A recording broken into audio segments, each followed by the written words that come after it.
나온 거로 봤을 때나 선생님 나오신 거나 주제가 오늘 그렇다면 선생님? 정답은 우리나라 해적 자원 개발과 관련된 것들입니다. 그렇구나. 맞네.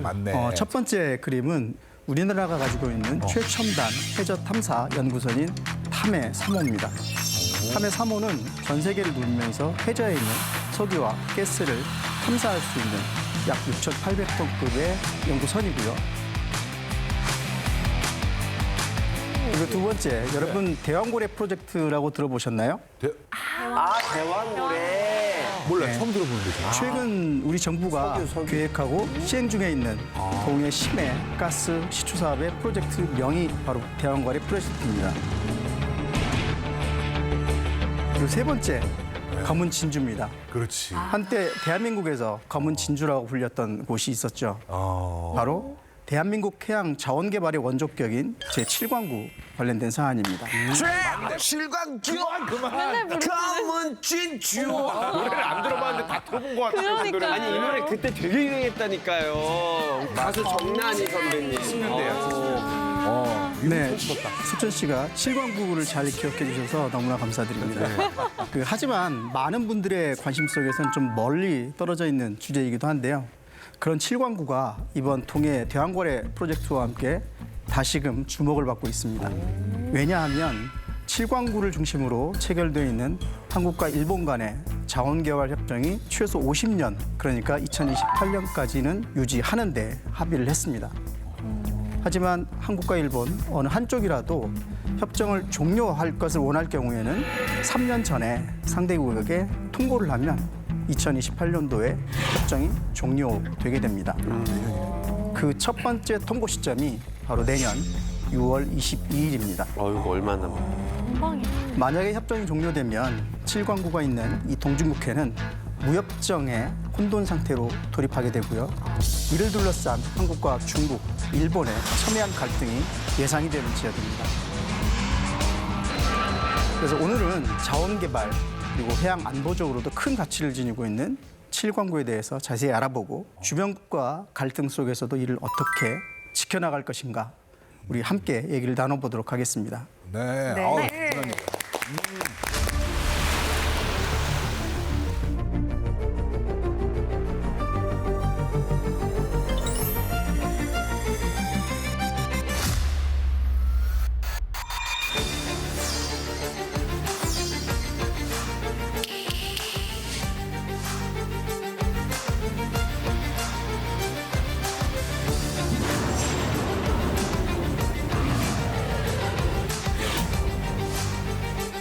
일본과의 공동개발 협정이 내년 6월부터 두 나라 가운데 어느 한쪽이 마음대로 협정 종료를 통보할 수도 있습니다. 일본이 양국 협정을 이대로 종료시키고 7광구를 독식하려 한다는 분석이 나옵니다.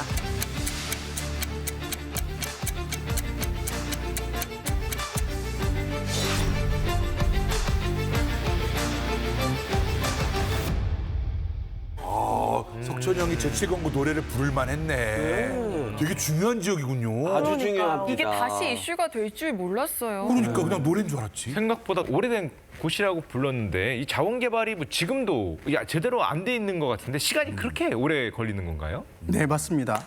우리나라 해양 자원 개발만 하더라도 7광구를 시작해서 지금까지 약 50년이 훨씬 넘는 역사를 가지고 있습니다. 하지만 실제 경제적 가치를 창출한 곳은 동해가스전 딱 한 곳뿐입니다. 이마저도 2021년도에 생산이 종료된 상태죠. 그래서 이후에 동해가스전을 대신할 새로운 유전을 찾는 과정에 있었고 지금의 대왕고래 프로젝트까지 이어지고 있습니다. 근데요, 쌤, 되게 생소한 단어거든요. 7광구라는 곳이 정확히 어떤 지역에 있는지도 잘 몰랐고 그래서 정확히 어떤 건지 설명 듣고 싶어요. 네, 그래서 오늘 이야기를 나눠가는 데 있어서 가장 중요한 것이 바다의 지도, 해양 지도를 이해하는 것입니다.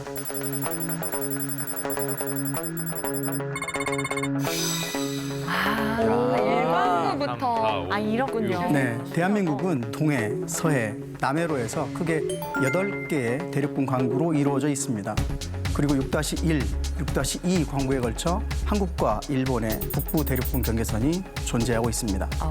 그런데 여러분, 혹시 대륙붕이 뭔지 알고 계신가요? 아, 배웠었네. 대륙붕. 고등학교 때 지리 있었는데. 시간에 많이 들어는 봤는데. 아, 대륙붕.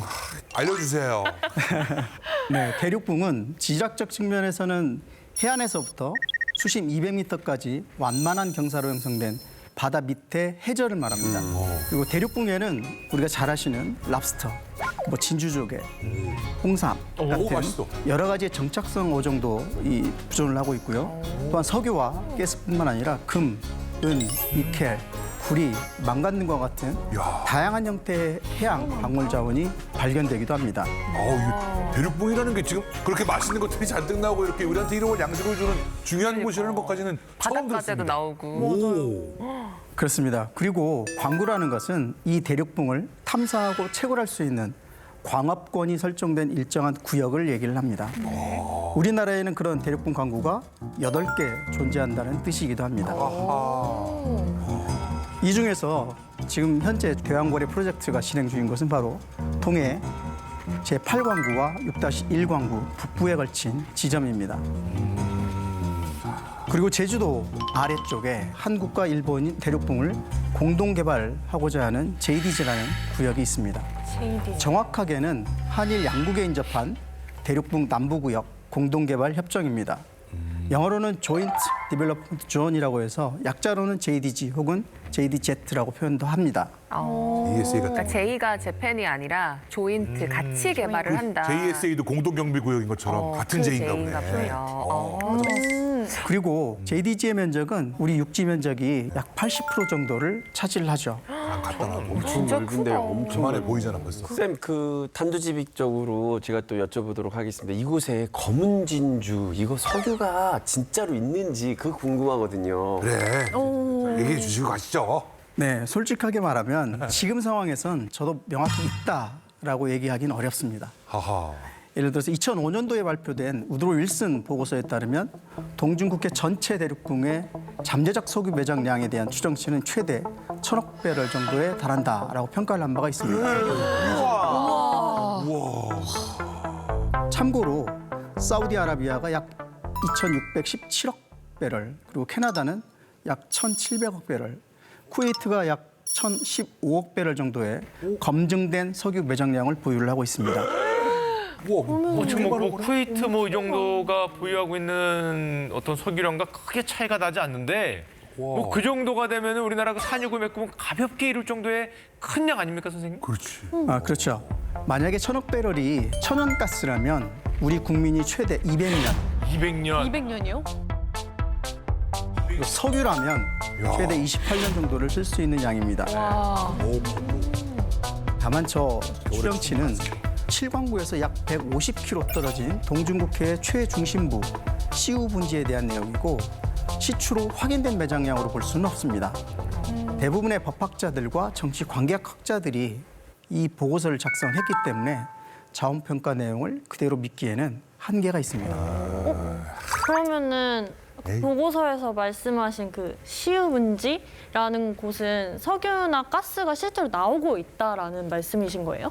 네, 생산되고 있습니다. 해양 자원 개발에 박차를 가하고 있는 중국이 이곳 동중국해 시우 분지에 약 18기 정도의 석유가스 플랫폼을 운영 중에 있습니다. 와우. 바로 코앞인데? 아니 7강구에도 있을 것 같네요. 딱 저 위치를 보니까. 너무 뭐가 있다는 것 같은데요?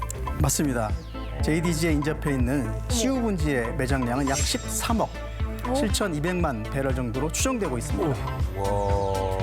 중국은 이곳에서 나온 석유와 가스를 파이프라인을 통해서 상해와 닝보로 운송해서 현재 중국 내륙에서 사용을 하고 있습니다. 캐고 있는 거네. 아, 대박. 아니 근데 파이프라인까지 만들었으면 그만큼 양도 많다 이런 뜻인데 바로 옆인 저 7광구도 충분히 가능성 높은 거 아닙니까?